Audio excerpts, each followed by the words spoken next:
بسم الله الرحمن الرحيم سبح لله ما في السماوات والأرض وهو العزيز الحكيم له ملك السماوات والأرض يحيي ويميت وهو على كل شيء قدير هو الأول والآخر والظاهر والباطن وهو بكل شيء عليم هو الذي خلق السماوات والأرض في 6 أيام ثم استوى على العرش يعلم ما يلج في الأرض وما يخرج منها وما ينزل من السماء وما يعرج فيها وهو معكم أينما كنتم والله بما تعملون بصير له ملك السماوات والأرض وإلى الله ترجع الأمور يولج الليل في النهار ويولج النهار في الليل وهو عليم بذات الصدور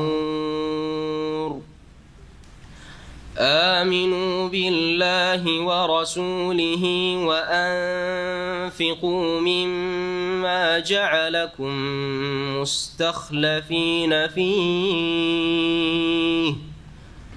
فالذين آمنوا منكم وأنفقوا لهم أجر كبير وما لكم لا تؤمنون بالله والرسول يدعوكم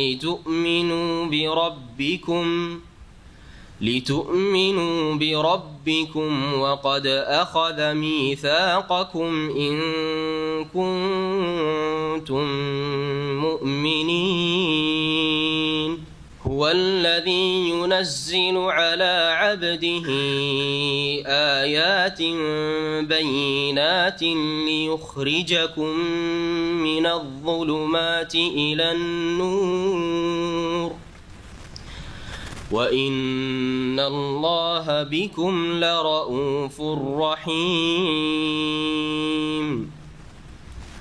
وما لكم ألا تنفقوا في سبيل الله ولله ميراث السماوات والأرض لا يستوي منكم من أنفق من قبل الفتح وقاتل أولئك أعظم درجة من الذين أنفقوا من بعد وقاتلوا وكلا وعد الله الحسنى والله بما تعملون خبير من ذا الذي يقرض الله قرضا حسنا فيضاعفه له وله أجر كريم يوم ترى المؤمنين والمؤمنات يسعى نورهم بين أيديهم وبأيمانهم بشراكم اليوم جنات تجري من تحتها الأنهار بشراكم اليوم جنات تجري من تحتها الأنهار خالدين فيها ذلك هو الفوز العظيم يوم يقول المنافقون والمنافقات للذين آمنوا انظرونا نقتبس من نوركم قيل ارجعوا وراءكم فالتمسوا نورا فضرب بينهم بسور له باب باطنه فيه الرحمة وظاهره من قبله العذاب ينادونهم ألم نكن معكم قالوا بلى ولكنكم فتنتم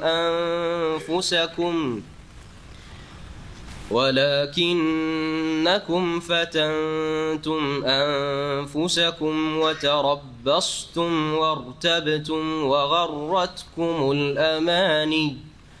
وغرتكم الأماني حتى جاء أمر الله وغركم بالله الغرور فاليوم لا يؤخذ منكم فدية ولا من الذين كفروا مأواكم النار هي مولاكم وبئس المصير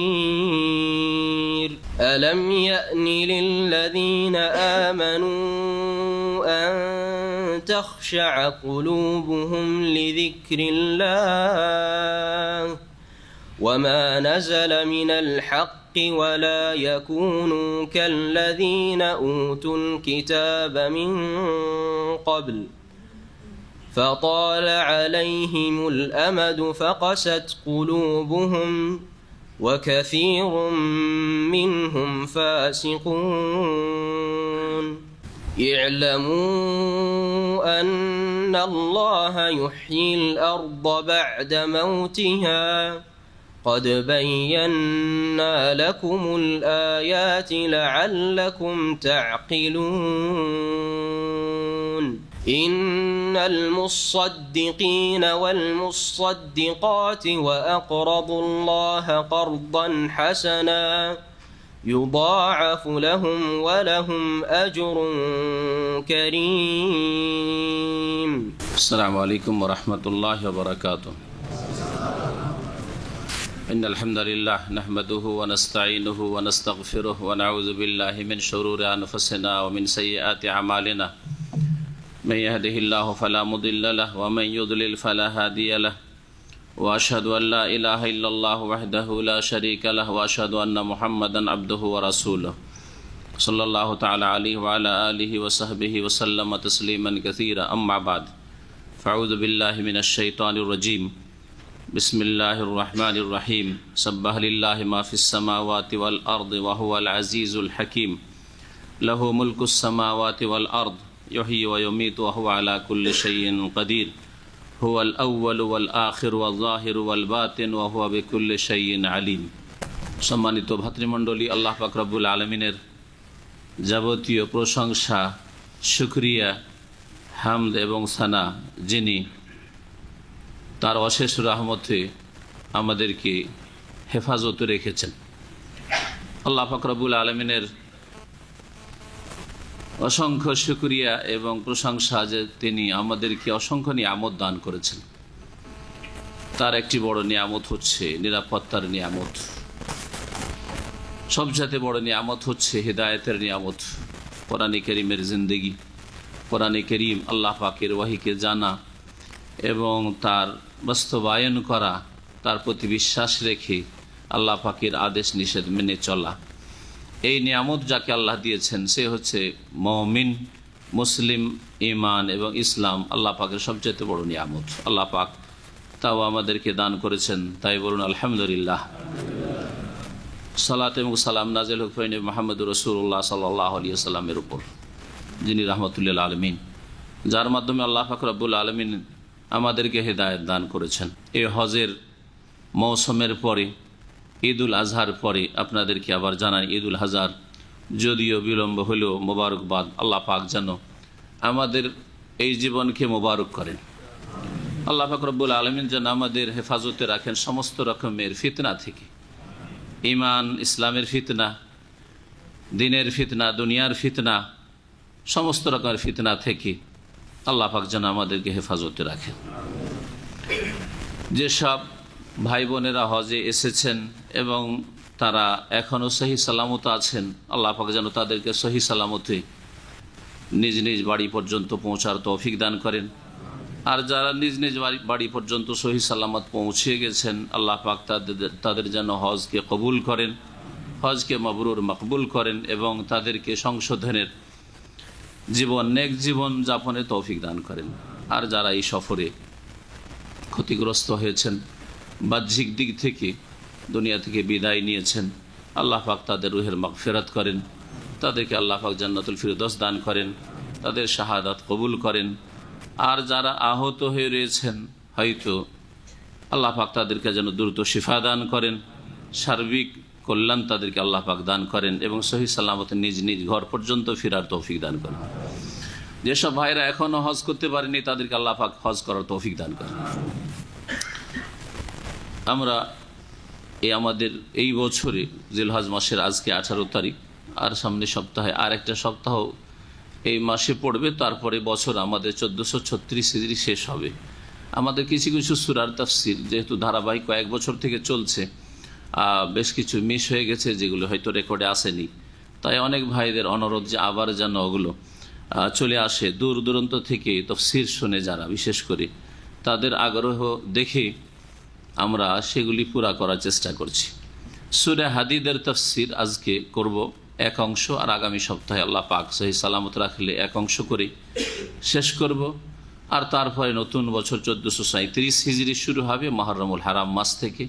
আমরা সূরা তওবার তাফসিরে আবার ফিরে আসব ইনশাআল্লাহ। সূরা হাদিদ, এই সূরা হাদিদ নবী করিম সাল্লাল্লাহু আলাইহি সাল্লামের মদিনার জীবনে নাযিল হয়েছে। মুফাসসিরিনগণ বলেছেন যে এই সূরা হচ্ছে মাদানী। এই সূরার নাম হচ্ছে আল হাদিদ। হাদিদ মানে হচ্ছে লোহা। এই সূরার আয়াত নম্বর 25-এ আল্লাহ পাক লোহার কথা উল্লেখ করেছেন, ওয়া আনজালনাল হাদিদা ফীহি বাসুন শাদীদ। আমি লোহা অবতীর্ণ করেছি, মানে সৃষ্টি করেছি। লোহা সৃষ্টি করার হুকুম আল্লাহ পাক নাজিল করেছেন তার তরফ থেকে। বা লোহা যেইভাবে সৃষ্টি হতে পারে তার জন্য আল্লাহ পাক রব্বুল আলমিনের যা নাজিল করা বা অবতীর্ণ করার প্রয়োজন তা করেছেন। এক কথায় আল্লাহ আনজালনা শব্দটি ব্যবহার করেছেন। ফীহি বাসুন শাদীদ, যেই লোহাতে প্রচণ্ড শক্তি রয়েছে।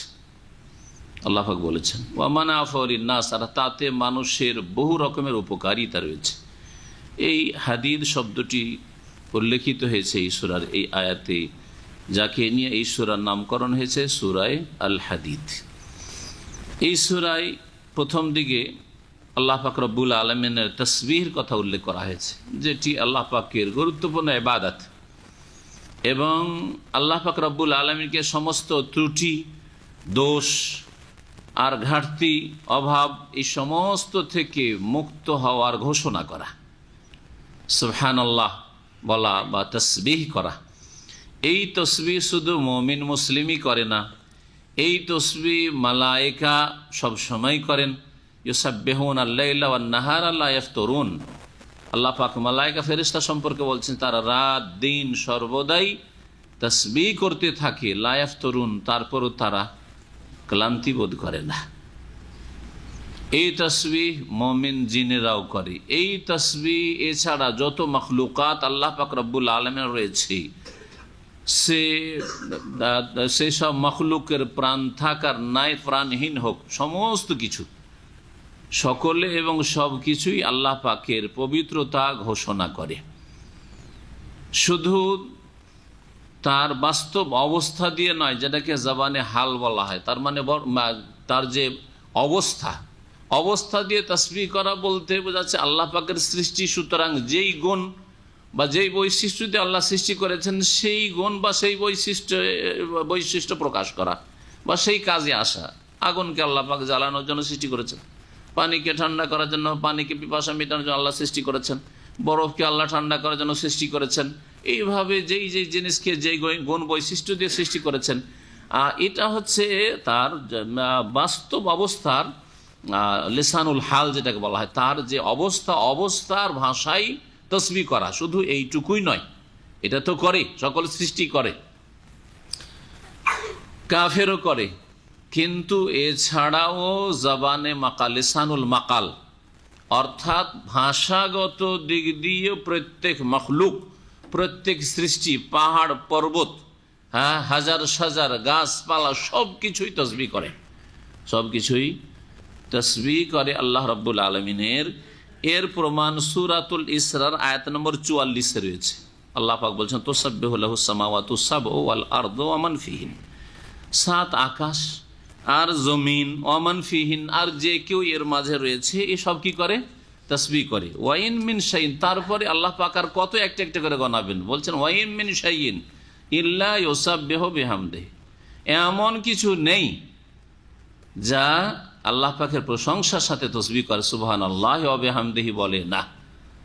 ওয়াইন মিন শাইইন ইল্লা ইউসাব্বিহু বিহামদিহি ওয়ালাকিন, তবে লা তাফকাহুনা তাসবিহাহুম, তাদের তসবিহ করা তোমরা বুঝো না, তাদের ভাষা তোমরা বুঝতে পারো না। লা তাফকাহুনা তাসবিহাহুম, তাহলে বোঝা গেল যে তাদের শুধু অবস্থাতে লিসানুল হাল দিয়ে তসবিহ করে না, বরং তাদের ভাষা দিয়ে তসবিহ করে, কিন্তু তাদের ভাষা আমরা মানুষ বুঝি না।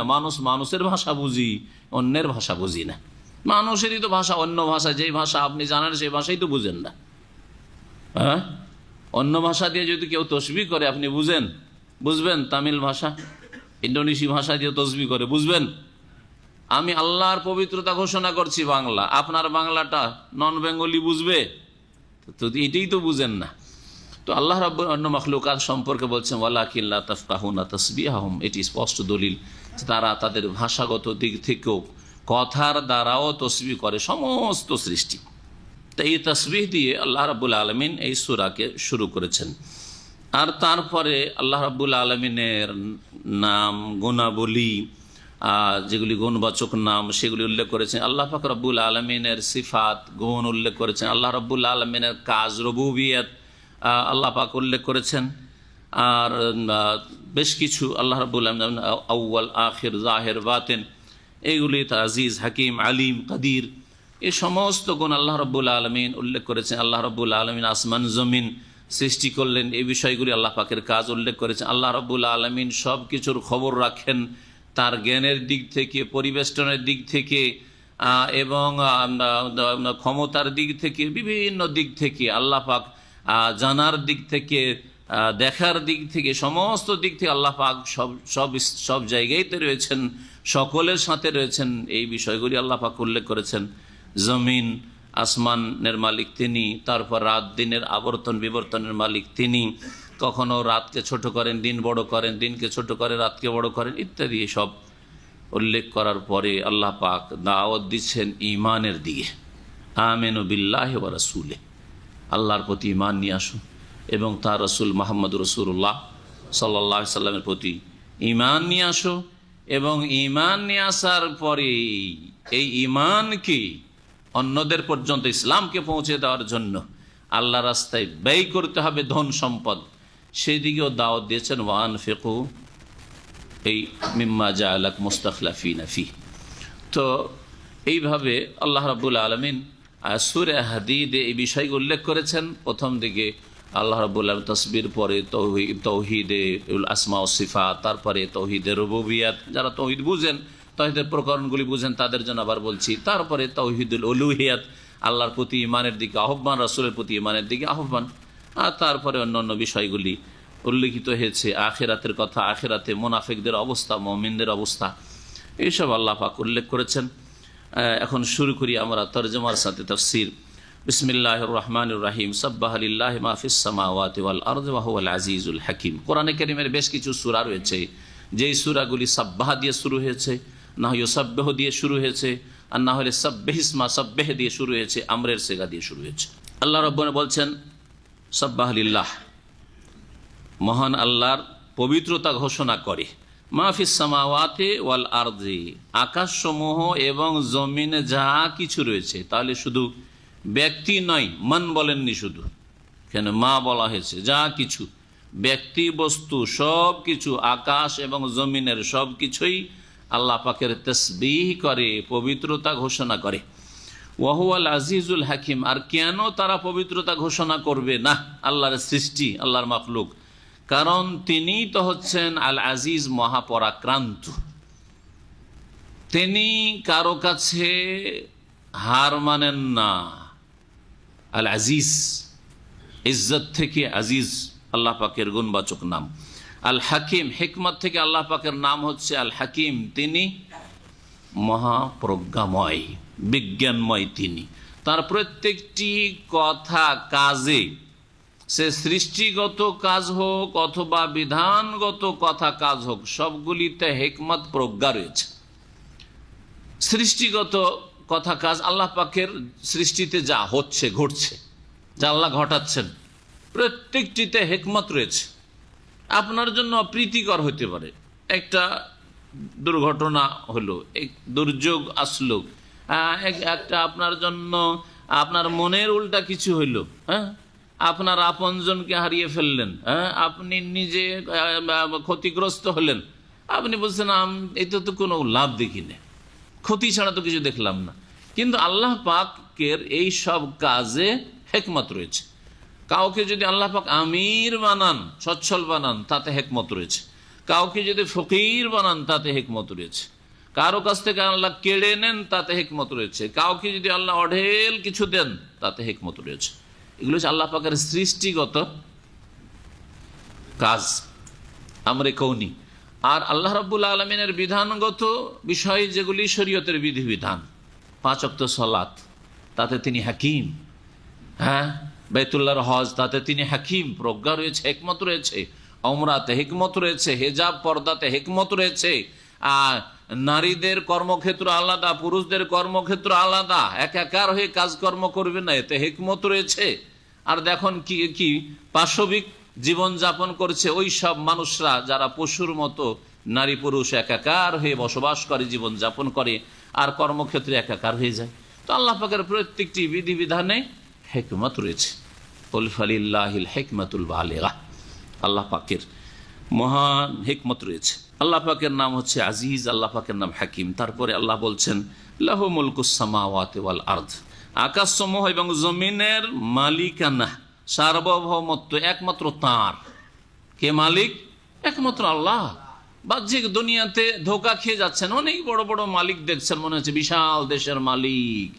আর অনেক সময় একটি দেশের মালিক হলো সারা পৃথিবীতে ডান্ডা ঘোরাচ্ছে, সারা পৃথিবীতে যা ইচ্ছা করছে তাই ঘটাচ্ছে, করছে, এইসব করছে। তা দেখে ধোকা খেয়ে যাচ্ছেন অনেকে ধোকা খেয়ে যাচ্ছেন না।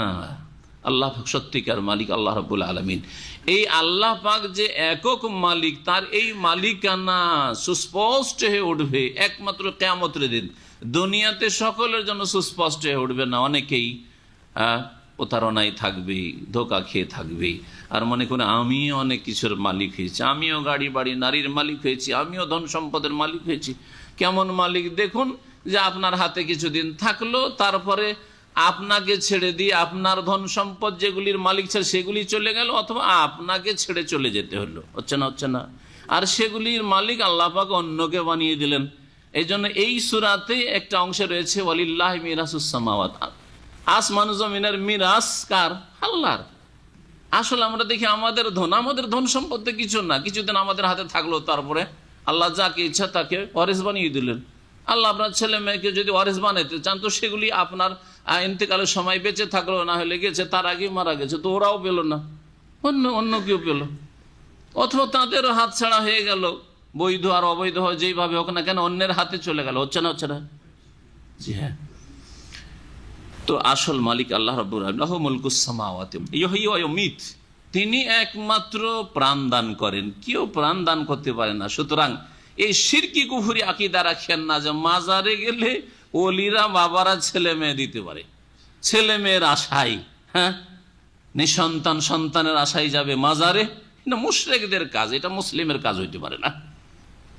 ওয়া ইউমীত, এবং মৃত্যু দানের মালিক একমাত্র আল্লাহ, তিনি একমাত্র মৃত্যু দান করেন, আর কেউ আপনার মওত নিয়ে আসতে পারে না। সুতরাং যেখানে আপনার মওত আছে, যেই অবস্থায় মওত আছে, আর যখন মওত আছে তখনই মওত পৌঁছিবে, যেখানে থাকেন না কেন। আপনার যদি প্রয়োজন নাও থাকে সেখানে যাওয়ার, তারপরে এমন কিছু কারণ তৈরি হয়ে যাবে যার কারণে আপনাকে ওখানে যেতেই হবে, অনিচ্ছুক কখনো যাবেন না, আপনি সারা জীবন কোনোদিন যাননি, সেই জায়গায় যাওয়ার কল্পনাও করেননি, তারপরেও আল্লাহ পাক এমন ভাবে সেখানে পৌঁছে দিলেন, কারণ মতটি আপনার ওখানেই আছে। আল্লাহ বলছেন যে কোন মানুষ জানে না যে কোথায় কার মত আছে। সারা জীবন সৌদি আরবে থাকলেন, সারা জীবন 30 বছর 35 বছর 40 বছর কেটে গেল, মত এখানে আসলো না। মালাকুল মত ওখানে অপেক্ষা করছে, বাংলাদেশ যাবি বা অমুক জায়গায় অমুক দেশে যাবে, ওখানেই তোর মত আছে। কিন্তু মাত্র হয়তো 2-4-10 দিনের জন্য কেউ আসলো ভিজিটে অথবা হজে, সেখানে তার মত এসে হাজির, কারণ সেখানেই তার মত আছে। জীবনে সৌদি আরব আসা নসিব হয়নি, দেখছেন না? হ্যাঁ, হচ্ছে না? তো মতের মালিক আল্লাহ, এবং মত যে কোনখানে হবে আর কখন হবে কিভাবে হবে এসবের মালিক আল্লাহ পাক রব্বুল আলামিন। ওয়া হুয়া আলা কুল্লি শাইইন কাদির, এবং তিনি আল্লাহ সব কিছুর ওপর ক্ষমতাবান। হুয়াল আউয়াল, তিনি আদি, তিনি প্রথম, তার আগে কিছুই ছিল না।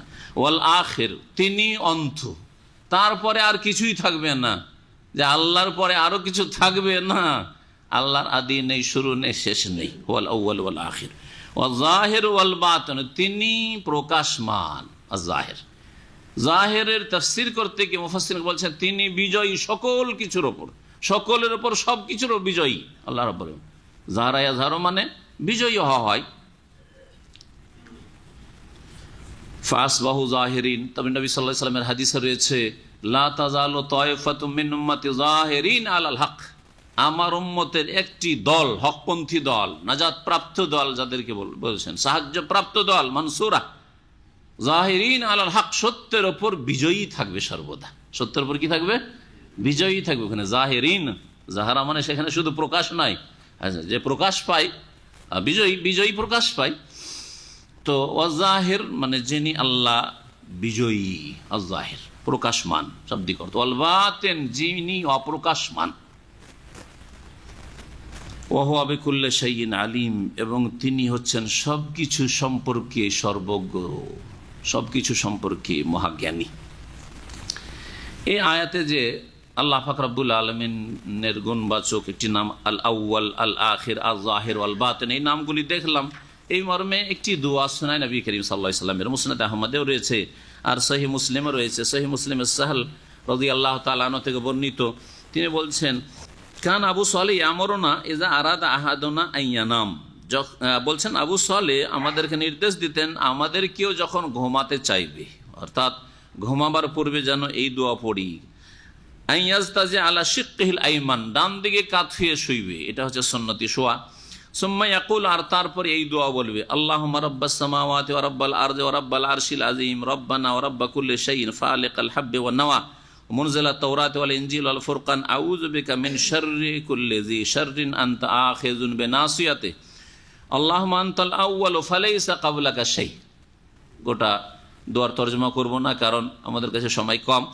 এইটুকু শুধু, যেটুকু আমাদের তাফসীরের সাথে যে অংশটুকুর মিল আছে। আল্লাহুম্মা আনতাল আউয়াল, হে আল্লাহ তুমি হচ্ছ আদি, তুমি হচ্ছ সর্বপ্রথম। ফালাইসা ক্বাবলাকা শাই, যার ব্যাখ্যা কোরআনে আসলো শুধু হুয়াল আউয়ালু ওয়াল আখির ওয়াল যাহির ওয়াল বাতিন। হাদিসে বাড়তি তাফসীর কতটা জানতে পারলাম তা দেখুন। বলছেন আল্লাহুম্মা, হে আল্লাহ, আনতাল আউয়ালু তুমি হচ্ছ আদি, তুমি হচ্ছ সর্বপ্রথম। ফালাইসা ক্বাবলাকা শাই, তোমার পূর্বে কোনো কিছু নেই, কোনো কিছু তোমার পূর্বে ছিল না, তুমি সবকিছুর সৃষ্টিকর্তা। ওয়া আনতাল আখির, এবং তুমি সর্বশেষ, তুমি হচ্ছে অন্ত। ফালাইসা বাদাকা শাই, তোমার পরে আর কোনো কিছু নেই। আল্লাহ রাব্বুল আলামিনের পরে আল্লাহ থাকবেন, আর কোনো কিছু থাকবে না। কুল্লু মান আলাইহা ফান ওয়া ইয়াবকা ওয়াজহু রাব্বিকা যুল জালালি ওয়াল ইকরাম, ভূপৃষ্ঠে যা কিছু রয়েছে তা হচ্ছে ধ্বংসশীল, ফানা হয়ে যাবে, নিশ্চিহ্ন হয়ে যাবে। ওয়া ইয়াবকা ওয়াজহু রব্বের চেহারা বলে এখানে আল্লাহর চেহারা আছে বলেই সত্তা উদ্দেশ্য করা হয়েছে, আল্লাহ রাব্বুল আলামিন একমাত্র থাকবে। তারপরে বলছেন দোয়াতে ওয়া আনতা যাহিরু, হে আল্লাহ তুমি হচ্ছে প্রকাশমান, জাহির। ফালাইসা ফাওকাকা শাই, সুতরাং তোমার ওপরে কিছু নেই, তোমার উপরে আর কিছু নেই, তুমি হচ্ছে জাহির। তুমি এই অর্থ করতে পারেন, হে আল্লাহ তুমি বিজয়ী, তোমার ওপর কেউ বিজয় লাভ করতে পারে না, তোমার ওপর কেউ জিততে পারে না। ফালাইসা ফাওকাকা শাই, দুটোই অর্থ। আল্লাহ পাক রব্বুল আলামিন স্থানীয় দিকে আল্লাহ পাক সবকিছুর ঊর্ধ্বে, আল্লাহ আজিম এবং আল্লাহ আকবর, আল্লাহ সবকিছুর চাইতে বড় এবং সবকিছুর চাইতে মহান, এবং আল্লাহ রব্বুল আলামিন সমস্ত সৃষ্টির ঊর্ধ্বে, তিনি 7 আসমান জমিনের ওপর আরশে আজিমে সমুন্নত। এটি হচ্ছে আহলে সুন্নাত ওয়াল জামাতের আকীদা। এই দিক থেকে আল্লাহ রব্বুল আলামিন কি আয-যাহির, ফালাইসা ফাওকাহু শাই, আল্লাহর ওপরে কিছু নেই। ও আনতাল বাতিন, এবং তুমি গুপ্ত বা অপ্রকাশমান। ফালাইসা দুনাক, এতটুকু তো আল বাতিন নাম তো কোরআনের আয়াতে আসলো, ঠিক না? কিন্তু তাফসীরে ফালাইসা দুনাকা শাই, সুতরাং তোমার নিম্নে কিছু নেই বা তোমার গভীরে কিছু নেই, তোমার থেকে গভীরে কিছু নেই। অর্থাৎ এর মানে কি করবেন তাহলে? এর মানে হচ্ছে তাফসীরকারগণ বলছেন বা ভাষ্যকারগণ যে হে আল্লাহ তুমি এমন গোপন খবর রাখো, এমন অপ্রকাশমান বিষয় বা বস্তু সম্পর্কে জানো যা যা কেউ জানে না। ফালাইসা দুনাকা শাই, তোমার যে ইলম রয়েছে তার থেকে গভীরে কারো ইলম নেই, বরং তোমার ইলম সবকিছুর গভীরতা পর্যন্ত পরিব্যাপ্ত। ইকযি আন্না দাইন, হে আল্লাহ আমাদের ঋণ পরিশোধ করে দাও, ও আগনিনা মিনাল ফকর, এবং আমাদের অভাব দূর করে দাও বা অভাব মুক্ত আমাদেরকে করে দাও। এই ছিল হাদিসে আল্লাহ রাব্বুল আলামিনের গুণ সম্পর্কে, আউয়াল আখির জাহির বাতিন সম্পর্কে। মহান আল্লাহ ইরশাদ করেছে, হুয়াল্লাযী খালাকাস সামাওয়াতি ওয়াল আরদা ফি সিত্তাতি আইয়াম, আল্লাহ সেই সত্তা যিনি আকাশসমূহ এবং জমিন সৃষ্টি করেছেন 6 দিনে। রবিবার থেকে শুক্রবার পর্যন্ত আল্লাহ পাক 6 দিনে আকাশ জমিন সৃষ্টি করেছেন। সূরা ফুসসিলাতে বিস্তারিত রয়েছে যে কোন কোন জিনিসগুলি কোন দিনগুলিতে করলেন। ওই আয়াতগুলি পড়লে এর আগে তাফসীরে করা হয়েছে, সুতরাং আবার আর ফিরাচ্ছি না ওগুলো। 6 দিন আল্লাহ পাক সব কিছু আকাশ জমিন এবং আকাশ জমিনের মাঝে যা কিছু রয়েছে সব কিছু আল্লাহ পাক সৃষ্টি করেছেন। সুম্মাস্তাওয়া আলাল আরশ, অতঃপর তিনি সমুন্নত হলেন আরশে, অতঃপর তিনি সমুন্নত হলেন আরশে। সমুন্নত বলবেন, এই কথা বলবেন না যেমন তাবিলকারে বলছে তা অতঃপর তিনি আরশের মালিক হলেন। যারা তাবিল করেছে আল্লাহর জন্য কোনো দিক বলা যাবে না, আল্লাহ সর্বত্র বিরাজমান, আল্লাহকে বলা যাবে না যে আল্লাহ ওপরে আছেন, হ্যাঁ আসমান জমিনের ওপরে, আমাদের ওপরে আল্লাহ, আল্লাহ আরশে আজিম, এইসব বলা যাবে না। এগুলো হচ্ছে আশআরি মাতুরিদীদের গুমরাহি, ভুল ভ্রান্ত মতবাদ।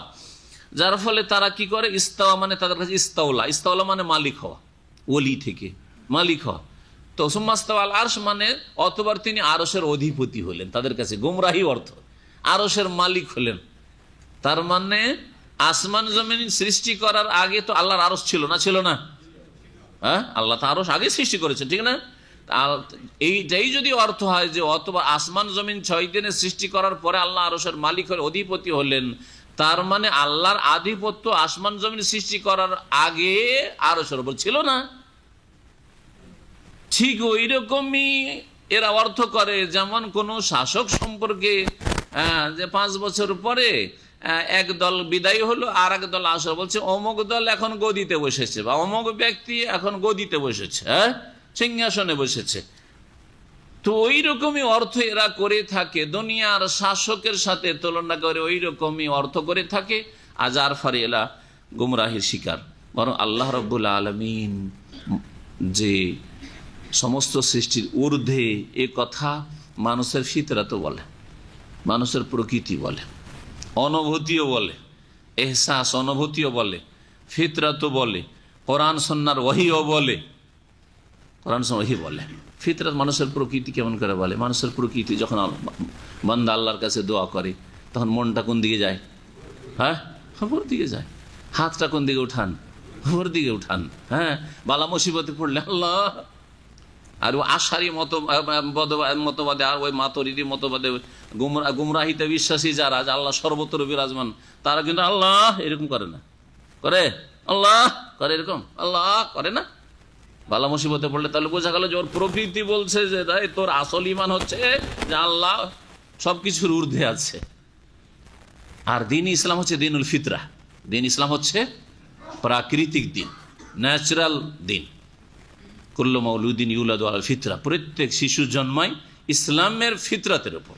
আর মানুষের ফিতরাতে এই কথা রাখা আছে সৃষ্টিগতভাবে যে আল্লাহ রাব্বুল আলামিন সমস্ত মাখলুকাতের আসমান জমিন সবকিছুর ঊর্ধ্বে আল্লাহ রাব্বুল আলামিন।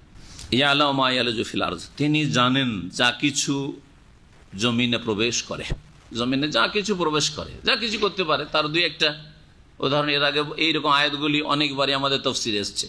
জমিনে কি ঢুকে? ওয়ালা জায়ালেজ মানে ঢোকা, প্রবেশ করা। হ্যাঁ, বৃষ্টির পানি, তারপরে হ্যাঁ বীজ, বীজ গাছের হোক আর শস্যের হোক, এইরকম বহু কিছু রয়েছে, পোকামাকড়, কীট পতঙ্গ ইত্যাদি। আমা ইয়াখরুজু মিনহা, আর জমিন থেকে যা কিছু নির্গত হয়, বেরিয়ে আসে, জমিন থেকে বেরিয়ে আসে, হ্যাঁ কি, হ্যাঁ গাছপালা লতা ইত্যাদি, হ্যাঁ এইরকম বহু কিছু। ওমা ইয়ানজিলু মিনাস সামাই, আর যা কিছু আকাশ থেকে নেমে আসে। ওমা ইয়ারুজু ফিহা, আর যা কিছু আকাশে উত্থিত হয়। ওমা ইয়ানজিলু মিনাস, আকাশ থেকে কি নামে? বৃষ্টি নেমে আসে ওপর থেকে। আকাশ মানে এখানে আকাশ থেকে কখনো না, কারণ সাইন্টিফিক দিক থেকে কি হয়তো আপনাকে বলবে তো বোকা, মেঘ মেঘ মেঘমালা থেকে বৃষ্টি নামে, আকাশ থেকে তো আর বৃষ্টি নামে না। সেই জন্য বলবেন আরবি ভাষায় প্রথম কথা আকাশ, সামা ইয়াসমু মানে হচ্ছে উঁচাতে থাকা, ওপরে থাকা। তো আরবিতে যে সামা বলা হয়েছে আকাশ, যা আপনার মাথার উপর আছে তাই হচ্ছে আকাশ, বুঝা গেছে? এই অর্থে মেঘমালাও আকাশের অর্থে, আর আসল আকাশ তো রয়েছে। এই জন্য কেউ যদি বলে আকাশ থেকে, কোরআনে কারীম আল্লাহ বলছে ওয়ানাজ্জালু মিনাস সামাই মান, আল্লাহ আকাশ থেকে বৃষ্টি বর্ষণ করেন, পানি বর্ষণ করেন। তার মানে এই নয় যে কোরআনে ভুল কথা বলা হয়েছে, মাথার উপরে যা আছে তাই হচ্ছে আকাশ। আর তাছাড়া আসমান থেকে আল্লাহ পাকের ওহী নাজিল হয়, ফেরেশতারা নেমে আসেন, আল্লাহ পাকের আদেশ নিষেধ আসে, এই কাজ করো, এই কাজ করিও না। কুল্লা ইয়াউমিন হুয়া ফি শান, প্রত্যেক দিন আল্লাহ পাক রব্বুল আলামিন আদেশ নিষেধ হইতেই আছে, এই করো, সেই করো, এই করো না, সেই করো না, হচ্ছে না, হচ্ছে না, এই হোক, এই যেন না হয়। কোন উত্থিত হয় কি, আকাশে ওঠানো হয় কি, আরাজে, আরজ মানে চড়া। এই জন্য মেরাজ, মেরাজকে মেরাজ বলা হয়, আকাশ পথের নবী সাল্লাল্লাহু আলাইহি ওয়াসাল্লামের ভ্রমণকে মেরাজ বলা হয়। আর সিঁড়িকেও মেরাজ বলা হয়, লিফটকেও আরবি ভাষায় মেরাজ বলা হয়, যদি এই শব্দগুলো লিফটের ক্ষেত্রে প্রয়োগ না করে সাদা, সাদো মানে চড়া, ওখান থেকে মিসআদ বলছে লিফটকে। নেক আমল শুধু ওপরে যায়, পাপের আমল যায় না। মানুষের আমল উঠানো হয়, সোমবারে আর বৃহস্পতিবার আমল উঠানো হয়। তারপরে ফেরেশতারা যারা ডিউটিতে আসেন তারা আসরে যান, আবার আসরে কিছু আসেন, নেমে আসেন ফেরেশতা, আবার ফজরে যান আমল নামা এখান থেকে রিপোর্ট নিয়ে ইত্যাদি এইসব। এছাড়া আরো অনেক কিছু হতে পারে। ওমায়া রুজু ফিহা ওয়া হুয়া মাকুম আইনামা কুনতুম, এবং তিনি তোমাদের সাথেই রয়েছেন তোমরা যেখানেই থাকো না কেন। তিনি তোমাদের সাথে রয়েছেন যেখানেই থাকো না কেন। এখন আপনি এই আয়াতটুকুতে যদি বাহ্যিক এই অর্থই শুধু নিয়ে নেন যে আল্লাহ তোমাদের সাথে রয়েছেন, মানে সত্তাগত দিক থেকে আল্লাহর জাত তোমাদের সাথে রয়েছেন যেখানেই থাকো না কেন, তাহলে তার একটু আগে আল্লাহ বলছেন সুম্মাস্তাওয়া আলাল আরশ, তিনি আরশে সমুন্নত। দুটো কথাতে সংঘর্ষ নয়, দ্বন্দ্ব নয়। কি আল্লাহ বলছেন আসমান জমিন 6 দিনে সৃষ্টি করলেন, তারপর আল্লাহ কোথায় সমুন্নত? ইস্তাওয়াল আরশ, তিনি আরশে, তিনি আরশে। আর তারপরে শুধু এই আয়াত নাই, এই সুম্মাস্তাওয়া আলাল আরশ আর রহমান আরশ ইস্তাওয়া, অনেকগুলি আয়াত কোরআনে কারীমে রয়েছে যা আমাদের আকীদার আলোচনাগুলিতে উল্লেখ করেছি সেই আয়াতগুলি। আর তার সাথে সাথে আল্লাহ, কেউ যদি বলে আবার যে আল্লাহ আরশে রয়েছেন কিন্তু আল্লাহ আরশ সব জায়গায়, আবার এইভাবে তো ধোকা দিতে পারে। আল্লাহ আরশ রয়েছেন ওটাও মানলাম, আর আল্লাহ আরশ সব জায়গায়, সুতরাং ওয়া হুয়া মাকুম আইনামা কুনতুম, তোমাদের সাথে আল্লাহ আছেন, সত্তাগত দিক থেকে আল্লাহ আছেন। তখন তাদেরকে বলবেন যে আল্লাহ বলছেন যে আকাশে তিনি আছেন। সূরা মুলক পড়ে দেখেন, আমিনতুম মান ফিস সামাই, তোমরা কি নির্ভীক, তোমরা কি ভয় করো না সেই সত্তাকে যিনি কোথায় রয়েছেন? মান ফিস সামাই, যিনি আকাশের উপর রয়েছেন, যিনি আকাশের উপর রয়েছেন। তারপর আল্লাহ রাব্বুল আলামিনের একটি নাম হচ্ছে আল আলী। আলী, আর আলী মানে কি? অলুগুন, অলুগুন থেকে, অলুগুন মানে কি? উঁচু জায়গা। তো আল আলী আল্লাহর নামের সাথে তার অবস্থার মিল আছে না নেই? না আমাদের মতো নাম তো হাবিবুর রহমান, হ্যাঁ আল্লাহর খুব প্রিয় বান্দা, কিন্তু আল্লাহর দুশ্মনির কাজ করি, পাপের কাজ, ঠিক না? নাম হচ্ছে মাশাআল্লাহ, আমাদের ওই বেদিন টেদিন নামগুলো বলেন না, বেদিনদের নাম তো খুব সুন্দর সুন্দর নাম, কিন্তু হ্যাঁ আব্দুল লতিফ, হ্যাঁ লতিফের বান্দা, হ্যাঁ আল্লাহর দুশ্মন, ইসলামের দুশ্মন। তো এইরকম সব উদাহরণস্বরূপ ধরেন, হ্যাঁ আশরাফ শ্রেষ্ঠ, সিদ্দিকুর রহমান, সিদ্দিকুর রহমান বলছে আল্লাহর সিদ্দিক একবারে, হ্যাঁ সিদ্দিক একবারে মহাসত্যবাদী, বা সাদিক যদি আল্লাহর বন্ধু, আল্লাহর বন্ধু না আল্লাহর দুশ্মন, নামাজও পড়ে না, শিরিক করে, কবর মাজার পূজা করে। তো এইরকম আমাদের দেশে বহু নাম আছে, অধিকাংশ লোকের নামের সাথে তার কাম কাজের কোনো মিল নেই।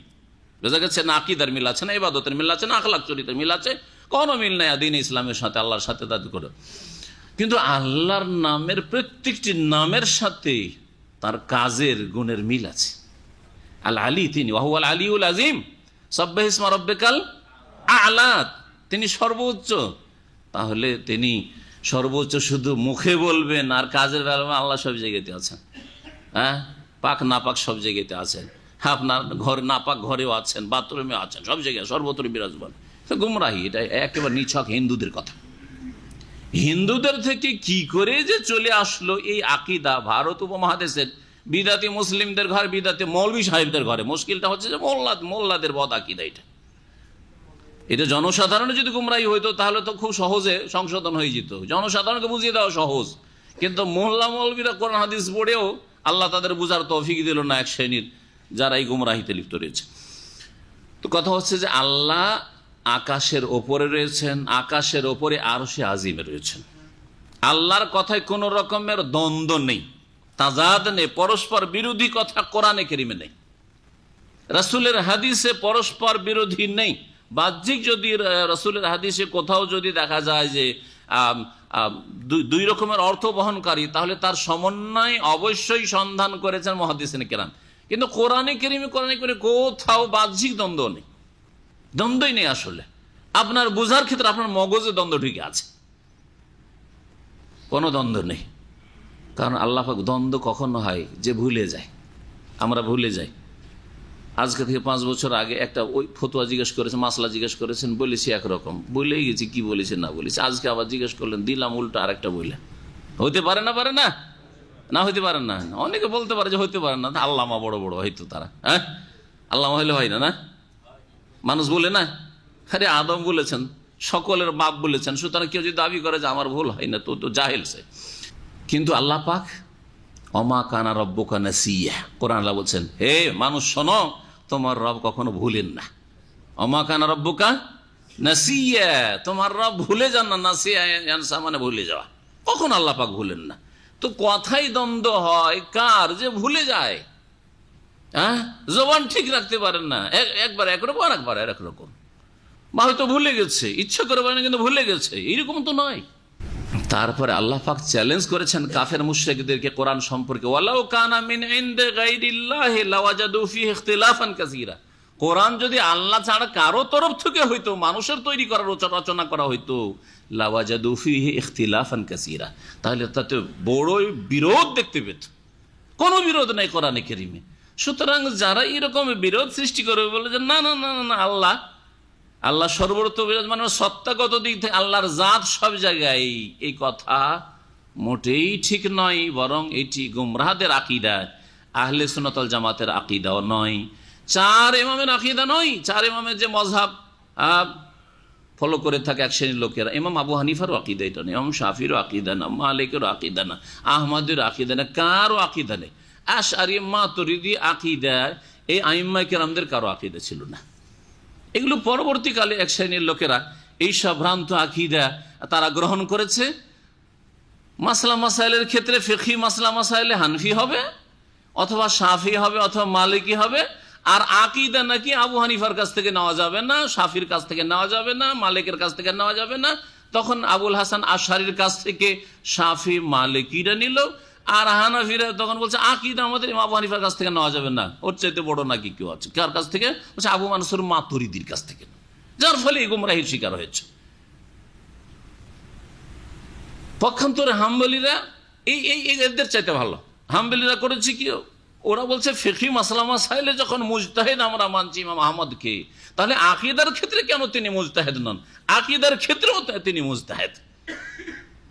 আর এর ওপর বলবো যে আমরা এসব ইমামকে অন্ধভাবে অনুসরণ কোনো একজনকে না করে সকলের শ্রদ্ধা রেখে সৈয়দুল মুরসালিন মুহাম্মদ রাসূলুল্লাহ সাল্লাল্লাহু আলাইহি ওয়াসাল্লাম যার কালিমার শাহাদাত দিয়েছেন, আশহাদু আল্লা ইলাহা ইল্লাল্লাহ ওয়া আশহাদু আন্না মুহাম্মাদার রাসূলুল্লাহ, মুহাম্মদুর রাসূলুল্লাহর আকীদা মানবেন, সাহাবায়ে কেরামদের আকীদা মানবেন।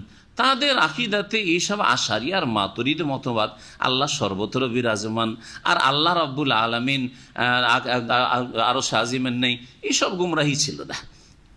এই জন্য তো ইমাম মালিক রহমতুল্লাহ বলেছেন আল ইস্তিওয়া মালুম।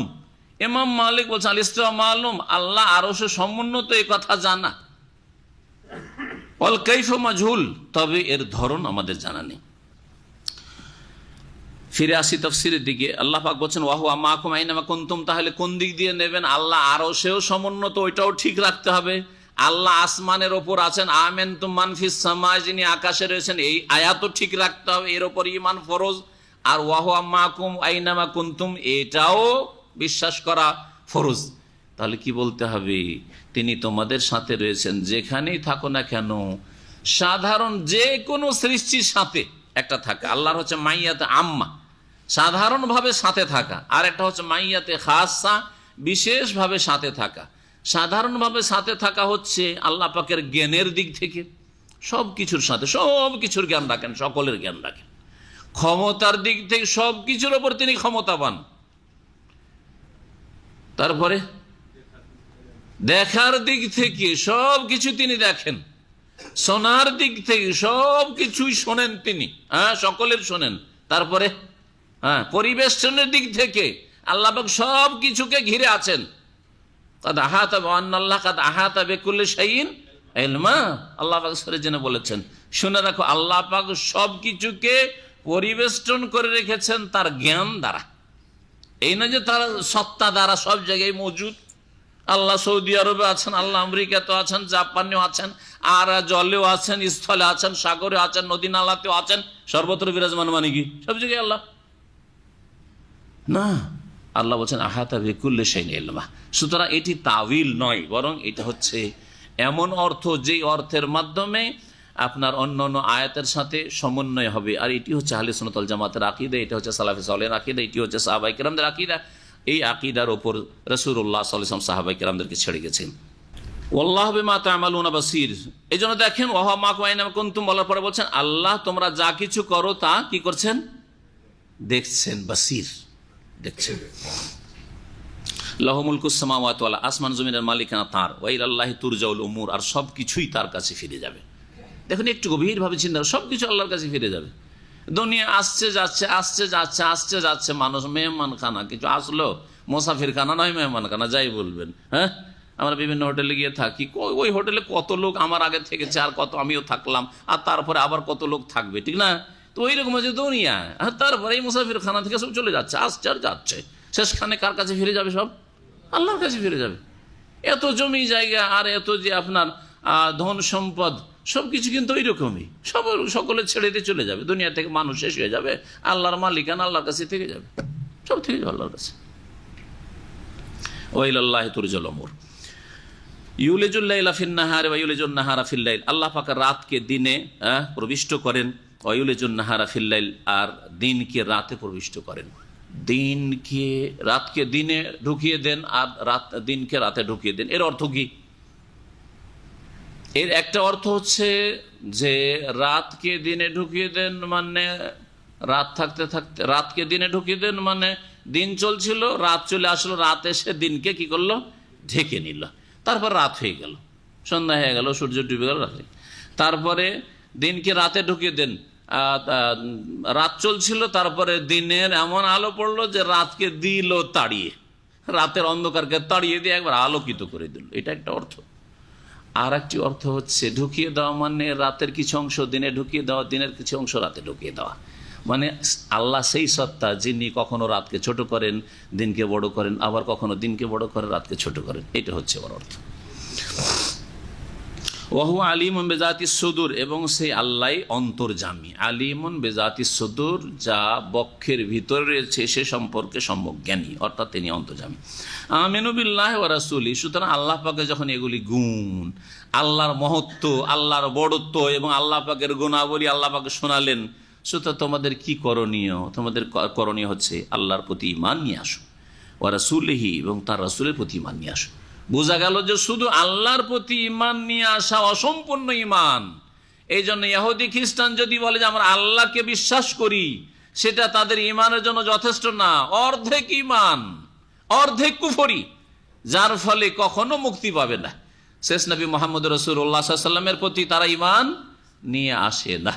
পক্ষান্তরে একজন মুসলিম আল্লাহর প্রতি ঈমান রাখে, শেষ রাসূলের প্রতি ঈমান রাখে, এমনকি যত নবী রাসূলগণ এসেছেন সকল নবীর প্রতি ঈমান রাখে। লা নুফাররিকু বাইনা আহাদিম মির রাসূলি, আল্লাহর যত রাসূল রয়েছে তাদের মাঝে কোনো রকমের আমরা পার্থক্য করি না যে একে মানবো ওকে মানবো না।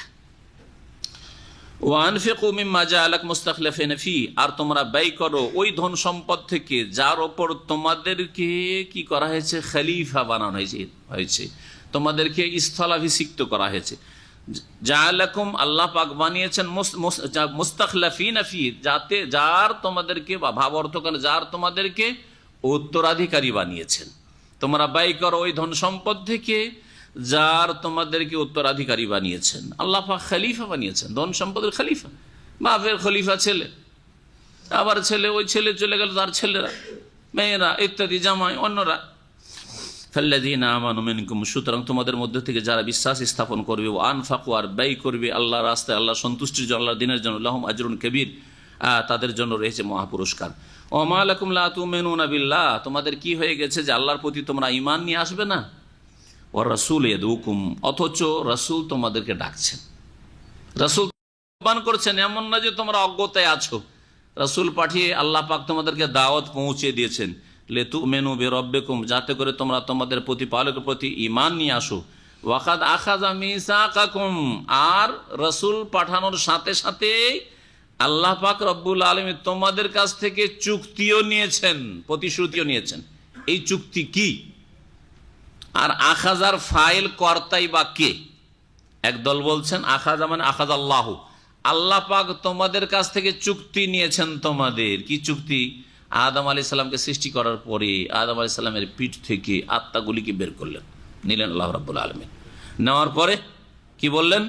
আলাস্তু বিরাব্বিকুম, যে আহাদ প্রতিশ্রুতি চুক্তি নিয়েছিলেন, তোমাদের রব কি আমি নই? হে আদম সন্তান, কিয়ামত পর্যন্ত যত মানুষ পৃথিবীতে এসেছে আর আসবে, মুমিন কাফের সকলে এক বাক্যে বলেছিল এর জবাবে, যখন আল্লাহ পাক জিজ্ঞেস করেছিল আলাস্তু বিরাব্বিকুম, আমি কি তোমাদের রব নই? কালু, তারা বলেছিল কি, বালা, অবশ্যই আপনি আমাদের রব, সৃষ্টিকর্তা, আপনি আমাদের পিতা আদমকে সৃষ্টি করেছেন। আর বালা, এই ওয়াদা, ওয়াকাদ আখাযা মিসাকাকুম, তোমাদের ওয়াদাও নেওয়া হয়েছে। আর নবী তোমাদের স্মরণ করিয়ে দেন, ওই প্রতিশ্রুতির কথা স্মরণ করিয়ে দেওয়ার জন্য নবীও এসেছেন। তারপরে কেন ঈমান নিয়ে আসবে না? ইন কুনতুম মুমিনিন, যদি তোমরা বিশ্বাসী হয়ে থাকো তাহলে ঈমান নিয়ে আসো। আর কোন কোন তাফসীরকারগণ বলছেন ওয়াকাদ আখাযা মানে আখাযা রাসূলু, কারণ রাসূলের কথা এর আগে উল্লেখিত হয়েছে কাছাকাছি জায়গায়। তাহলে কি অর্থ হবে? রাসূল তোমাদের কাছে প্রতিশ্রুতিও নিয়েছেন, রাসূল তোমাদেরকে আহ্বানও করছেন দ্বীন ইসলামের দিকে, আর রাসূল তোমাদের কাছে প্রতিশ্রুতিও নিচ্ছেন। মানে নবী করিম সাল্লাল্লাহু আলাইহি সাল্লাম যে বায়াত শপথ করতেন, ইসলামের বায়াত, কেউ যখন ইসলাম কবুল করত তখন নবী করিম সাল্লাল্লাহু আলাইহি সাল্লাম পুরুষদের হাতে হাত দিয়ে আর মহিলাদের পর্দার আড়াল থেকে কথার দ্বারা তাদের সাথে কি নিতেন?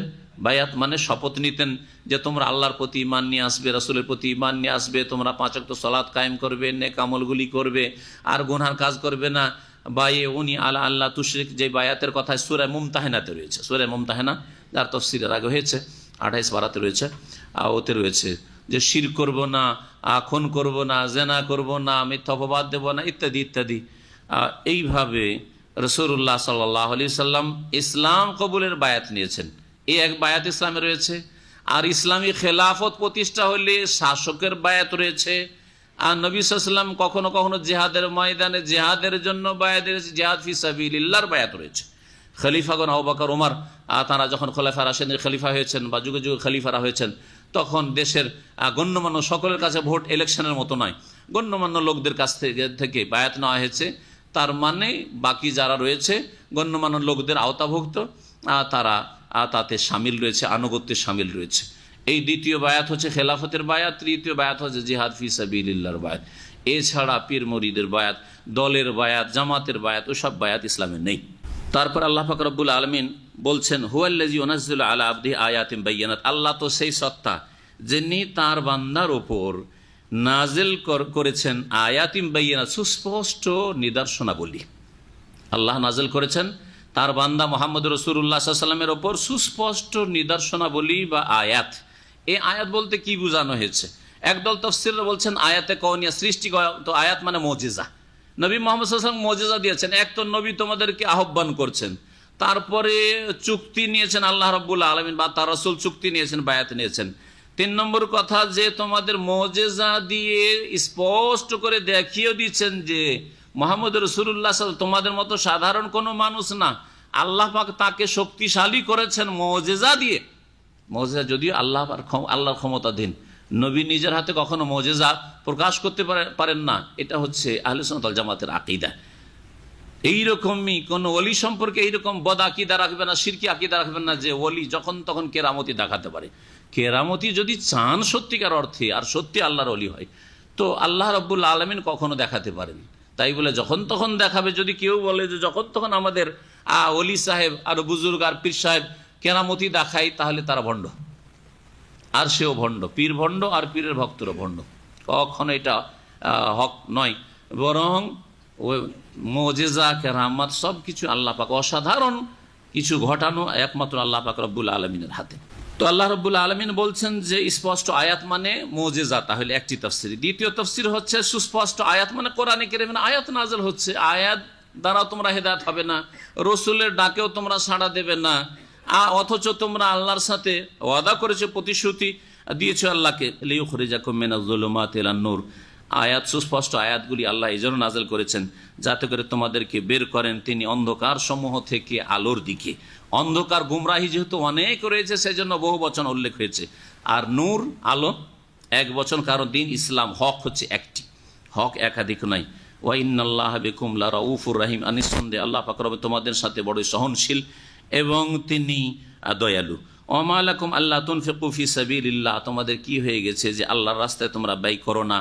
ওয়ালিল্লাহ মিরাসুস সামাওয়াতি ওয়াল আরদ, অথচ আসমান এবং জমিনের মিরাসের মালিক, হ্যাঁ, সম্পদের মালিক, মিরাস, হ্যাঁ, উত্তরাধিকার কার? মিরাস উত্তরাধিকার, ওয়ারিস উত্তরাধিকারী, আর মিরাস হচ্ছে উত্তরাধিকার। আল্লাহ একমাত্র আল্লাহ রাব্বুল এসবের মালিক। তাহলে আসমান জমিনে যা কিছু রয়েছে সব কিছু থেকে যাবে, ছেড়ে চলে যাবে, আল্লাহ একমাত্র ওয়ারিস হবেন।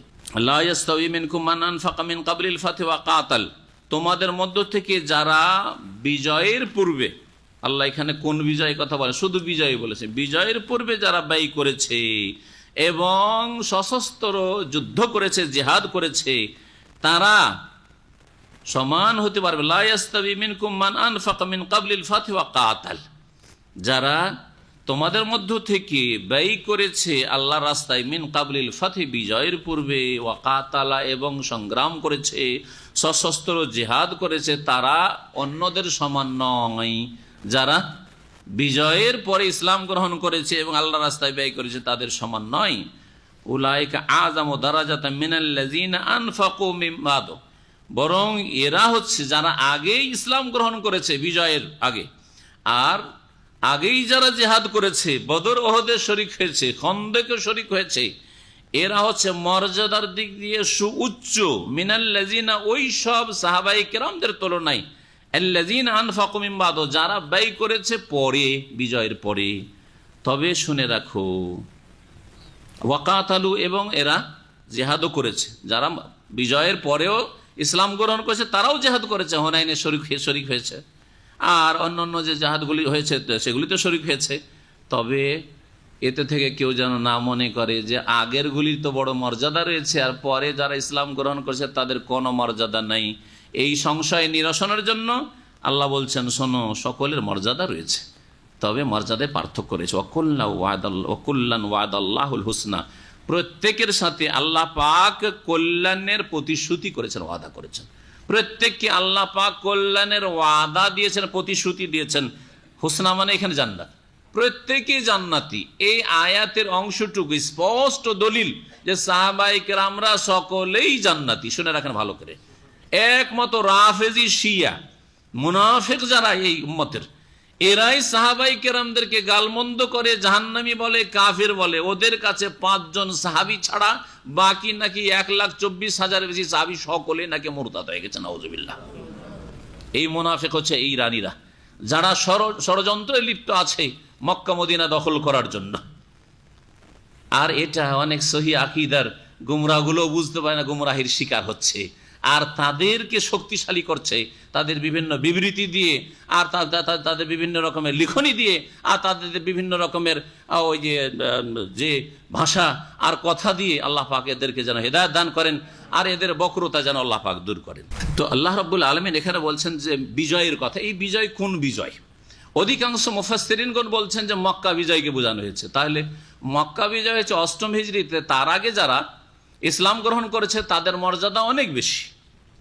আশরে মুবাশশারা, আবু বকর, উমর, উসমান আর ইত্যাদি আরো সাহাবায়ে কেরাম যারা আগে ভাগে যারা ইসলাম গ্রহণ করেছেন, আর যারা পরে ইসলাম গ্রহণ করেছেন যেমন খালিদ বিন ওয়ালিদ, আবু সুফিয়ান, তারপরে মুআবিয়া রাদিয়াল্লাহু আনহু আজমাইন, এইরকম বহু অনেক মক্কা বিজয়ের পরেই অধিকাংশ সাহাবায়ে কেরামগণ ইসলাম গ্রহণ করেছেন দলে দলে। ইয়াদখুলুনা ফি দীনিল্লাহি আফওয়াজা, সূরা নাস দলে দলে তারা ইসলাম গ্রহণ করত।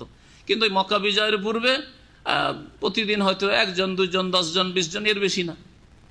কিন্তু মক্কা বিজয় যেদিন হলো শত শত দলে দলে প্রতিদিন হাজারে হাজার শত শত ইসলাম গ্রহণ করছে। 2 দলকে আল্লাহ পাক জান্নাতের ওয়াদা দিয়েছেন, সকলকে জান্নাতি করবেন। তবে যারা মক্কা বিজয়ের পূর্বে ইসলাম গ্রহণ করছে তাদের মর্যাদা তারা পাবেন উলাইকা আযামু দারাজা। আল্লাহ বলছেন এরা মর্যাদার ক্ষেত্রে অনেক উঁচাই। আর কেউ কেউ বলেছেন তাফসীর করতে, যেমন ইমাম শাওবী, অনেক তাফসীরকাররা বলেছেন যে এখানে ফাতহ বলতে বোঝানো হয়েছে হুদাইবিয়ার সন্ধি। হুদাইবিয়ার সন্ধিকেও ইসলামের ইতিহাসে বিশাল এক বিজয় বলা হয়েছে, কারণ তার মাধ্যমে মুসলিমরা কাফেরদের ঘরে ঘরে মক্কায় যেতে পেরেছে, বিভিন্ন জায়গায় যেতে পেরেছে, মদিনার বাইরে গিয়ে ইসলাম প্রচার করতে পেরেছে, কাফেরদের সাথে দেখা সাক্ষাৎ করতে পেরেছে, নিজের আত্মীয় স্বজনদের বাড়িতে গিয়ে থাকতে পেরেছে। এইসব যাতায়াত ছিল, যার ফলে ইসলামের কথা তাদের কাছে পৌঁছানো সম্ভব হয়েছে। যার ফলে এই ফাতহ বলতে হুদাইবিয়ার সন্ধিকে বোঝানো হয়েছে। কিন্তু সূরা নাসরে যেখানে রয়েছে ইজা জা নাসরুল্লাহি ওয়াল ফাতহ, ওই ক্ষেত্রে সকলে একমত যে ওখানে ফাতহ বলতে মক্কা বিজয়কে বোঝানো হয়েছে, ফাতহে মক্কা বোঝানো হয়েছে। আল্লাহু বিমা তা'মালুন খাবীর, তোমরা যা কিছু করো সেই সব কিছুর আল্লাহ পাক রব্বুল আলামিন সূক্ষ্ম খবর রাখেন। মান যাল্লাযী ইউকরিজুল্লাহ কারদান হাসানা, কে আছে যে আল্লাহকে উত্তম ঋণ প্রদান করবে, ফায়ুদাইফাহু লাহু, অতঃপর আল্লাহ তাকে বহুগুণে বৃদ্ধি করবেন, ওয়ালাহু আজরুন কারীম, এবং তার জন্য যে আল্লাহকে ঋণ দেবে উত্তম ঋণ, তার জন্য সম্মানজনক পুরস্কার রয়েছে, মহাপুরস্কার রয়েছে। এই ঋণ বলতে কি বোঝানো হয়েছে? ঋণ বলতে এখানে করজ দেওয়া কোনো মানুষকে নয়, বরং এখানে বোঝানো হয়েছে আল্লাহর রাস্তায় দান খায়রাত। আল্লাহর রাস্তায় জিহাদ ফি সাবিলিল্লাহর জন্য তখন প্রয়োজন ছিল, পয়সার প্রয়োজন ছিল। কে দান করবে? ইসলামকে শক্তিশালী করার জন্য কে দান করবে? এখন অস্ত্রের জিহাদ যেহেতু বাস্তবে নেই, সুতরাং দাওয়ায়ে ইলাল্লাহর কাজ করা, দিন প্রচারের কাজে খরচ করা, কিতাব বিতরণের ক্ষেত্রে খরচ করা, ইসলামিক কিতাব যার মাধ্যমে মানুষ হিদায়াত হবে, ইসলাম প্রচারের জন্য যেসব উপায় উপকরণগুলি রয়েছে সেগুলি সিডির মাধ্যমে হোক, অথবা ক্যাসেটের মাধ্যমে হোক, অথবা মেমোরির মাধ্যমে হোক, এইরকম যে কোনো কাজ, এটি হচ্ছে কারজে হাসানা। আল্লাহর রাস্তায় দান খেরাত করাকে কারজে হাসানা বলা হয়েছে, উত্তম ঋণ দেওয়া। ঋণ দেওয়া কেন বলা হইল? যেমন ঋণ দিলে ঋণের পরিশোধ জরুরি, ঋণের পরিশোধ কি জরুরি। আর ঋণ দিয়েছেন তার মানে আশা আছে এই টাকাটা আমার কাছে ফিরে আসবে। কেন? আমি তাকে কি করেছি? ধার দিয়েছি, খরচ দিয়েছি, ঠিক না? অবশ্যই ফিরে আসবে। তেমনই একজন আল্লাহর রাস্তা দান খেরাতকারী, ইসলাম প্রচারের ক্ষেত্রে যেই ব্যক্তি দান খেরাত করবে, আল্লাহর সন্তুষ্টির জন্য যে দান খেরাত করবে, সেই ব্যক্তি নিশ্চিত যে এর বদলা অবশ্যই আমার কাছে দুনিয়া এবং আখিরাতে বড় উত্তম আকারে ফিরে আসবে, উত্তম আকারে ফিরে আসবে। দুনিয়াতে আল্লাহ রিজিকে বরকত দান করবেন, ফাহুয়া ইউখলিফুহু, উত্তম বিকল্প দান করবেন। আর ওয়া খায়রুর রাজিকিন, উত্তম রিজিক আল্লাহ দেবেন। কেউ দান খেরাত করে অভাবী আর ফকির হয়ে যায় না, গরিব হয়ে যায় না, মনে রাখবেন। দুনিয়া তো আল্লাহ বদলা দেবেন, এটা হচ্ছে আল্লাহ ঋণ পরিশোধ করা। আর আখিরাতে মহাপুরস্কার রয়েছে, যেটার বেশি প্রয়োজন আপনার আমার। আল্লাহ পাক যেন দিনের কাজে, আল্লাহর সন্তুষ্টির কাজে ধন সম্পদ ব্যয় করার তৌফিক যেন দান করেন। ইয়াউমা তারাল মুমিনিনা ওয়াল মুমিনাতি ইয়াসআ নূরুহুম বাইনা আইদিহিম ওয়া বিআইমানিহিম বুশরাকুমুল ইয়াওমা জান্নাতুন তাজরি মিন তাহতিহাল আনহারু খালিদিনা ফিহা যালিকা হুয়াল ফাউজুল আযীম। আল্লাহ পাক এখন আখিরাতের কথা বলছেন। সেই দিনকে স্মরণ করো যেদিন মুমিন পুরুষদেরকে আর মুমিন নারীদেরকে দেখবে, ইয়াসআ নূরুহুম বাইনা আইদিহিম, ছুটাছুটি করবে তাদের আলো জ্যোতি তাদের সামনে এবং তাদের ডান দিকে। তাদের সামনে আলো থাকবে, আর তাদের ডান দিক বলতে মুফাসসিরিনগণ বলেছেন তাদের ডান হাতে আমলনামা থাকবে, তাদের ডান হাতে আমলনামা থাকবে, অনেকে বলেছেন। বুশরাকুমুল ইয়াওম, এবং ফেরেশতারা তাদেরকে বলবেন, এখানে যেন উজ্জ আছে, কিলা লাহুম, তাদেরকে বলা হবে আজকে তোমাদের জন্য সুসংবাদ রয়েছে। কিসের?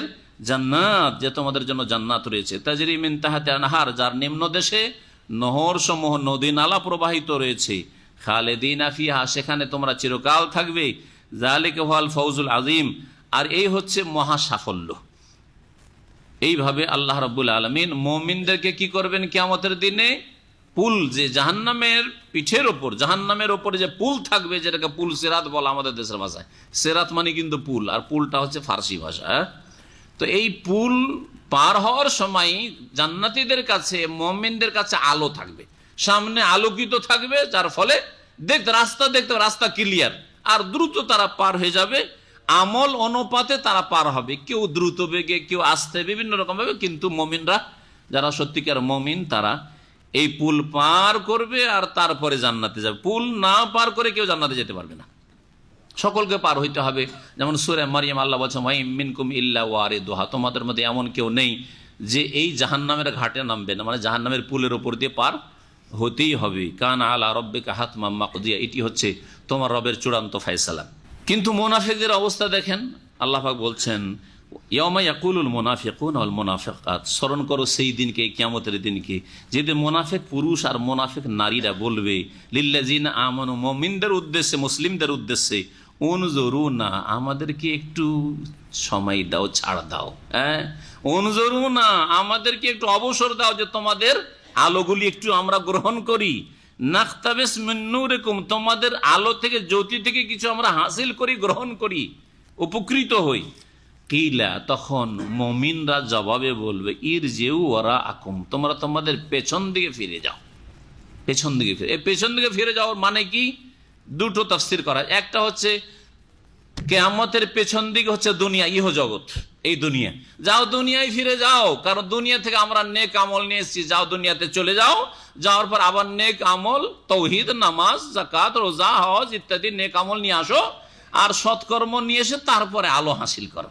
ইরজিউ ওয়ারাআকুম, মানে ইরজিউ ইলা দুনিয়া, যাও দুনিয়ায় ফিরে যাও, কর্মজগতে ফিরে যাও। আর আখিরাতে এখন হাসরের ময়দানে কাজের কোনো সুযোগ সুবিধা নেই, এখন বদলা পাবে শুধু, এখন আর কর্মজগৎ নেই। ইরজিউ ওয়ারাআকুম, দুনিয়ায় ফিরে যাও।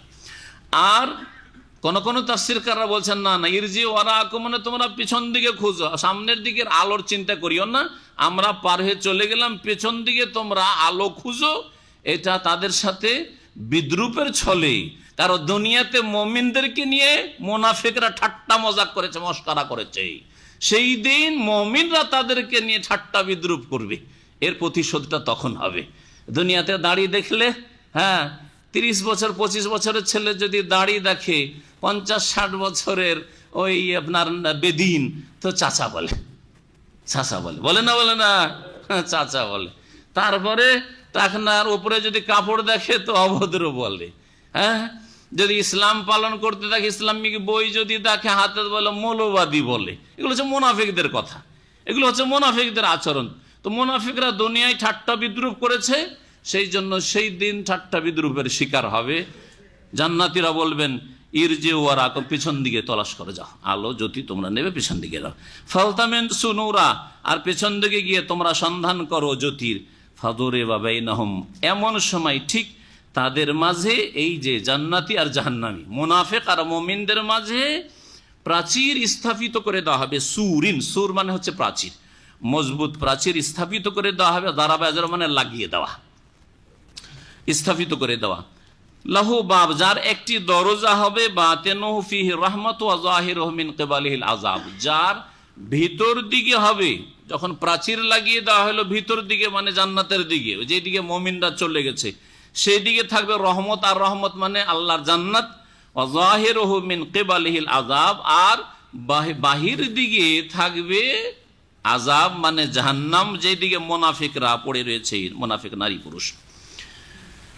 ইউনাদুনাহুম, তখন মুনাফিকরা চিৎকার করে ডাকতে থাকবে সাথী সঙ্গী মুমিনদেরকে। একই গ্রামে বাস করেছে, একই শহরে মদিনায় মুনাফিকরা বাস করেছে, মুমিনদের সাথে সাহাবায়ে কিরামদের সাথে এইরকমই একই ভাষাভাষী ছিল, কিন্তু মুনাফিকরা চেনে, ওই মুমিন মুসলিমগুলোকে চেনে, ডাকবে আলাম নাকুম মাকুম, আমরা কি তোমাদের সাথে ছিলাম না? তোমরাও কুরবানি করতে, আমরাও কুরবানি করতাম, তোমরাও দান খেরাত করতে, আমরাও করতাম, তোমরা মসজিদে চাঁদা দিয়েছো, আমরাও মসজিদে চাঁদা দিয়েছি। মুনাফিকরা দেয় না? নবী সাল্লাল্লাহু আলাইহি ওয়াসাল্লামের যুগে মুনাফিকরা নামাজও পড়তো, মুনাফিকরা শুধু এশা এবং ফজর চুরি করার চেষ্টা করতো অন্ধকারে, বাকি নামাজ পড়তো, জিহাদেও যেত, বাহানা করে কোন রকম ফিরে আসতো, কিন্তু জিহাদেও যেত তারা, দান খেরাত চাইলে দান খেরাতও করতো। তো এই কথাই বলবে তারা। এবং যুগে যুগের মুনাফিকরা কিছু তো ভালো কাজ করে, লোক দেখানো, দেশে বাস করতে হবে, সমাজকে নিয়ে চলতে হবে, সুতরাং নাস্তিক হইলেও মুনাফিক হইলেও কি করে, ওরা কিছু অংশ নেই এরকম কল্যাণের কাজগুলিতে। তোরা বলবে আলাম নাকুম মাকুম, তোমাদের সাথে, হে মুমিন মুসলিমরা, তোমরা জান্নাতে চলে যাচ্ছ, আমাদেরকে ছেড়েছে, তোমাদের সাথে আমরা ছিলাম না দুনিয়ায়? কালু বালা, তখন মুমিনরা বলবে হ্যাঁ ছিলে ঠিকই, কিন্তু শোনো, ওয়ালাকিন্নাকুম ফাতানতুম আনফুসাকুম, তবে তোমরা নিজেদেরকেই ক্ষতিগ্রস্ত করেছো। আমাদের সাথে বাহ্যিক তো ছিলে, কিন্তু অন্তর থেকে ছিলে না, অন্তরে তোমাদের ঈমান ইসলাম ছিল না, তোমরা কপট মুনাফিক ছিলে। ওয়াতারাব্বাসতুম, এবং তোমরা আমাদের ক্ষয়ক্ষতির প্রতীক্ষায় ছিলে, ইন্তজারে ছিলে যে কখন মুসলিমদের ক্ষয়ক্ষতি হবে। মুনাফিক চরিত্র, যদি মুসলিমদের ক্ষয়ক্ষতি হয়, মুসলিম দেশের ক্ষয়ক্ষতি হয়, তো মুনাফিক হাসে, মুনাফিক হাসে। হজে কিছু হাজি মারা গেল, হে আল্লাহর গজব, কেরেন পড়ে গেল, আল্লাহর গজব, এই কথা মুনাফিক বলতে পারে, ভালো মানুষ বলতে পারে না। এটাকে আল্লাহর গজব বলবেন? আল্লাহর গজব বলবেন? তাহলে কেউ যদি বলে যে আপনার যখন দুর্দিন আসে তখন সেটাকে যদি আল্লাহর গজব বলে, আপনাকে কেমন মজাটা লাগবে? আল্লাহর পরীক্ষা হয় না? তাহলে ইউসুফ আলাইহিস সালামের ওপর, রাসূলুল্লাহ সাল্লাল্লাহু আলাইহি ওয়াসাল্লামের ওপর জুলুম অত্যাচার হয়েছে, বা আসমানে বিভিন্ন সময় দুর্যোগ হয়েছে যুগে যুগে ভালো মানুষদের ওপর, সবগুলিকে আল্লাহর গজব ঢালা হারে নাকি? নাকি অন্তরে কপটতা আছে আর বিদ্বেষ আছে, সেই জন্য আল্লাহর গজব বলে আখ্যায়িত করলেন? আল্লাহ পাক যেন বুঝার তৌফিক দান করেন। আল্লাহ রাব্বুল আলামিন বলছেন ওয়ালাকিন্নাকুম ফাতানতুম আনফুসাকুম, মুমিনরা বলে যে দেখো তোমরা নিজেদেরকে ক্ষতিগ্রস্ত করেছো, আর তোমরা প্রতীক্ষায় ছিলে যে মুসলিমদের কেমন করে ক্ষয়ক্ষতি হবে। ওয়ারতাবতুম, এবং তোমরা সন্দিহান ছিলে, সন্দেহে পড়েছিলে, বিশ্বাস করতে না আল্লাহ পরকালকে। ওয়াগাররাতকুমুল আমানি, আর তোমাদের মিথ্যা আশা আকাঙ্ক্ষা, অমনিয়াতুনের বহু বচন আমানি, আমানি মানে অনেক উচ্চ উচ্চ আকাঙ্ক্ষা, বিনা আমলে ভালো কাজ না করে বড় বড় আশা আকাঙ্ক্ষা করা। যেমন আজকাল অধিকাংশ মুসলিম মনে করে জাতিতে যখন মুসলমান তো জান্নাত তো পাবই, এগুলো হচ্ছে আমানি, মিছে আকাঙ্ক্ষা, মিছি শুধু আশা আকাঙ্ক্ষা, আর কিচ্ছু না। ওয়াগাররাতকুমুল আমানি, এবং তোমাদেরকে মিথ্যে আশা আকাঙ্ক্ষা প্রতারিত করে রেখেছিল, হাত্তা যা আমরুল্লাহ, এমনকি আল্লাহ পাকের নির্দেশ তোমাদের মৃত্যু এসে গেছিল, মত পর্যন্ত তোমরা তওবা করনি, সংশোধন করনি, ইসলাহ করনি। ওয়াগাররাকুম বিল্লাহিল গারুর, আর মহাপ্রতারক ইবলিস শয়তান তোমাদেরকে আল্লাহ সম্পর্কে প্রতারিত করেছিল, ধোঁকা দিয়ে রেখেছিল। আর সারা জীবন যায়্যানা লাহুমুশ শাইতানু আমাল, শয়তান খারাপ কাজগুলিকে সাজিয়ে সাজিয়ে পেশ করেছে, ভালো কাজে অলস করে দিয়েছে, গাফিল করে দিয়েছে, এইভাবে তোমাদেরকে পাপে লিপ্ত রেখেছে। ফালিয়াউমা লা ইউখাযু মিনকুম ফিদিয়া, সুতরাং আজকে তোমাদের থেকে কোন রকমের মুক্তিপণ নেওয়া হবে না। ওয়ালা মিনাল্লাযিনা কাফারু, আর কাফেরদের কাছ থেকে নেওয়া হবে না, না মুনাফিকদের কাছ থেকে কোনো মুক্তিপণ নিয়ে জান্নাত দেওয়া হবে, জাহান্নাম থেকে রেহাই দেওয়া হবে, আর না কাফেরদের থেকে। মাওয়াকুমুন নার, তোমাদের বাসস্থান হচ্ছে জাহান্নামের আগুন। হেয়া মাওলাকুম, সেটি হচ্ছে মানে এই জাহান্নাম, নার হেয়া, সেই জাহান্নামই হচ্ছে মাওলাকুম, তোমাদের চিরসঙ্গী। মাওলাকুমের একটি অর্থ হচ্ছে কারণ প্রায় সময় সাথে দেখা যায়, বন্ধু বান্ধব একসাথে, হাটে বাজারে গেলে একসাথে, বিভিন্ন জায়গায় থেকে দেখেন ওমরা গেল দুই বন্ধু একসাথে, সাথ ছাড়ে না, দেশে গেল চলে একসাথে দেশে যায়, ছুটি কাটিয়ে আসলে আবার একসাথে চল যায়, আবার কাজে যায়, ঠিক না? তো মাওলাকুম, মাওলা মানে বন্ধু, অভিভাবক। তো এখানে চিরসঙ্গীর অর্থ করেন, হে মাওলাকুম, সেই জাহান্নামের আগুন হচ্ছে হে কাফের, হে মুনাফিক, হে কপট মুসলিম সমাজের তোমাদের কি চিরসঙ্গী, তোমাদের চিরসঙ্গী। আর কেউ কেউ তাফসির করেছেন, যে তাফসিরটা বলে দিই, হে মাওলাকুম মানে হে আউলা বেকুম, মানে জাহান্নাম তোমাদের যথাযোগ্য স্থান, তোমাদের বেশি হক রাখে। তোমরা যেহেতু কপট মুনাফিক ছিলে, কাফের ছিলে, সুতরাং জাহান্নাম তোমাদের জান্নাতের তুলনায় বেশি হক রাখে, অধিকার রাখে। অবিসাল মাসির, আর এই জাহান্নাম কতই না নোংরা প্রত্যাবর্তন স্থল বা পরিণাম। এখানেই আজকের তাফসীর শেষ করছি সময়ের স্বল্পতার কারণে। আর বাকি অংশটুকু ইনশাআল্লাহ তাআলা আগামী সপ্তাহে শেষ করবো। আল্লাহ রাব্বুল আলামিন যেন কোরআন বোঝার তৌফিক দান করেন এবং কোরআনের প্রতি বিশ্বাস স্থাপন করার তৌফিক দান করেন, কোরআনই জীবন গড়ার তৌফিক দান করেন। আল্লাহ পাক আমাদের জীবনের কোরআন দ্বারা ইসলাহ সংশোধন করার তৌফিক যেন দান করেন। আল্লাহ পাক আমাদের ঈমানকে ভালো করার যেন তৌফিক দান করেন। আল্লাহ পাক আমাদেরকে শিরক থেকে, কুফরি থেকে, মুনাফিকি থেকে, কপটতা থেকে, গুমরাহি থেকে, সমস্ত পাপ থেকে বেঁচে থাকার যেন তৌফিক দান করেন। আল্লাহুম্মা হাব্বিব ইলাইনাল ঈমান ওয়াযায়্যিনহু ফি কুলুবিনা ওয়াকাররিহ ইলাইনাল কুফরা ওয়াল ফুসুক ওয়াল ইসয়ান ওয়াজআলনা মিনার রাশিদিন। সুবহানা রাব্বিকা রাব্বিল ইজ্জাতি আম্মা ইয়াসিফুন।